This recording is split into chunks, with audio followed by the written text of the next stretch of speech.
Edgar Wright's new take on The Running Man has finally hit theaters, and audiences can't stop talking about that explosive and emotional ending. Based on Stephen King's 1982 novel, this version is a modern, gritty, and emotional retelling of a dystopian world where survival has become a televised sport. Starring Glenn Powell as Ben Richards, the film brings new life to King's story with a sharper social commentary, deeper emotional beats, and a shocking conclusion that leaves viewers both thrilled and heartbroken. If you walked out of the theater wondering what exactly happened in those final moments, or what became of Ben Richards and his family, here's a complete and simple explanation of the Running Man ending. The movie follows Ben Richards, an ordinary man living in a broken, government-controlled future where poverty and fear dominate everyday life. Desperate to save his wife Sheila and daughter Kathy, he agrees to take part in The Running Man, a deadly reality show broadcast by the state-run network. The rules are simple but horrifying. Contestants are hunted by professional killers called hunters, and only one thing guarantees survival: staying alive for 30 days while being chased across the country. Every hour of survival earns cash. Every hunter killed adds more money, and if someone miraculously lasts the full duration, they win $1 billion. But there's a catch. No one has ever made it that far alive. Ben enters the contest not as a hero, but as a desperate man trying to protect his family. At first, he's seen as just another doomed contestant, but his intelligence, courage, and ability to connect with the audience make him an instant favorite. The government sees potential in him, but not for the right reasons. They realize that the more chaos and emotion Ben creates, the higher the show's ratings climb. What was supposed to be just another season of bloodshed becomes a battle between one man's will to survive and the network's manipulative system designed to control the masses through entertainment. As the story races toward its final act, things take a dark turn. Ben hijacks Amelia's car.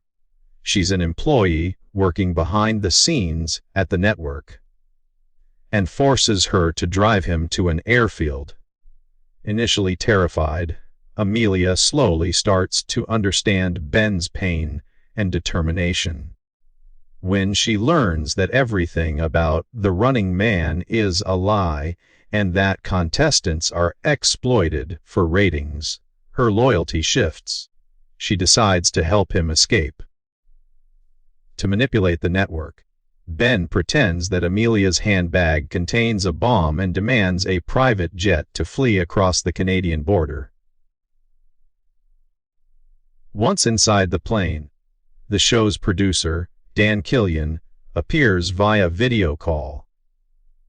Cool and manipulative, Killian tells Ben he knows the bomb is fake. Instead of punishing him, Killian tries to make a deal. He praises Ben's charisma and popularity and offers him a contract worth $5 million per season. But only if Ben agrees to return as a hunter, killing other contestants for the show's entertainment. The proposal disgusts Ben, and he rejects it immediately. That's when Killian drops a horrifying lie, claiming that hunters already killed Ben's wife and daughter. This emotional blow pushes Ben into a violent rage. A brutal fight breaks out inside the jet between Ben and the remaining hunters. One by one, Ben manages to kill them, except for McCone, the masked lead hunter played by Lee Pace. McCone is strong and strategic, and their fight is one of the most intense scenes in the movie. During their struggle, McCone unmasks himself and reveals a shocking truth. He was once a contestant on The Running Man 2. He tells Ben that Killian's story about his family's death is false. Before Ben can process this, the fight escalates, and Ben kills McCone using a shard of broken glass from the jet's mirror. Meanwhile, Amelia prepares to escape. Ben gives her the radical zines written by Elton, a rebel journalist, and helps her parachute out of the plane before it's hit by a missile.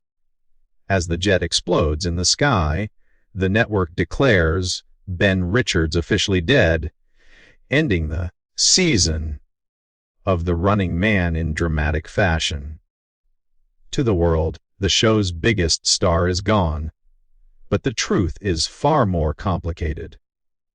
After the crash, rumors begin circulating online. A conspiracy starts spreading through social media and video blogs, led by Bradley, a young online journalist. He analyzes the recovered black box from the crashed jet and begins to suspect that Ben might have survived. The public, already suspicious of the network's lies, starts to believe that their supposed hero might still be out there, waiting to strike back. Then comes the most emotional twist of all. The film cuts to Sheila and Kathy, alive and safe, shopping at a grocery store. Life seems peaceful for them, far removed from the chaos of the show. As Sheila reaches the counter, the cashier tells her that her groceries have already been paid for. The mysterious benefactor left behind a small child's striped sock, the same one Kathy lost earlier in the movie. Sheila looks up, tears filling her eyes, and spots Ben standing outside the store. He survived, just as the conspiracy theorists hoped. He silently watches his family, finally reunited in spirit if not in safety. It's a bittersweet moment that proves Ben fought for something real. Not fame, not money, but love and justice. But The Running Man doesn't stop there. Back at the network studio, chaos erupts. Bobby T., a producer who once supported Killian's ruthless tactics, finally decides he's had enough and walks off the set. The audience, realizing the level of corruption, begins to riot. Amid the confusion, Ben sneaks into the studio. In one last act of rebellion, he sets a Molotov cocktail on stage, ignites it, and turns the tables. As the flames rise, he looks at Killian, counts down from 3, says, "Action," and shoots him dead with McCone's pistol. It's both cinematic and poetic. The hunted finally takes control of the script. The ending is both tragic and powerful. Ben doesn't survive in the public eye, but his actions change everything. The network's illusion collapses, the audience revolts, and the government's manipulation begins to unravel. It's a story about how one man's courage can spark revolution even in the darkest times. The film ends not with glory, but with quiet satisfaction. Ben becomes a legend, a ghost of justice haunting a corrupt system. The story's core message is clear. It's not just about surviving, but about reclaiming humanity in a world that has turned suffering into entertainment. Edgar Wright's direction emphasizes this, combining tense action with emotional storytelling. Unlike the 1987 Arnold Schwarzenegger version, this adaptation stays closer to Stephen King's vision. The movie avoids the cartoonish action of the 80s film and instead focuses on realism, human emotion, and political corruption. Still, Wright includes a fun Easter egg. Arnold Schwarzenegger's face appears on the dollar bills, a clever nod to the original. What truly sets this film apart is how it blends spectacle with meaning. The chase scenes are intense, but they're also symbolic of modern society's obsession with fame and surveillance. The world of The Running Man is built on fear and entertainment, a place where the government uses reality TV to keep citizens distracted from oppression. It's a reflection of our own times, where the line between news, entertainment, and control often blurs. As for Ben Richards, his journey is about transformation. He begins as a man desperate to save his family and ends as a symbol of rebellion against a system built on cruelty. Even though the world believes he's dead, his legacy lives on. His family's survival proves that his sacrifice wasn't in vain, and the network's destruction shows that truth can't be buried forever. The final image of Sheila clutching Kathy's sock is simple but deeply moving, a reminder that small symbols of love can carry enormous meaning in a broken world. The film also uses its side characters cleverly. Amelia becomes the moral bridge between the corrupted world and Ben's humanity. McCone's reveal as a former contestant exposes how power corrupts even victims, while Killian's smug manipulation represents the dangerous charm of propaganda. Every character reflects a piece of the larger system, making the story layered and rich. By the end, audiences are left questioning what's real and what's performance, not just in the movie, but in the world around them. Did Ben truly escape?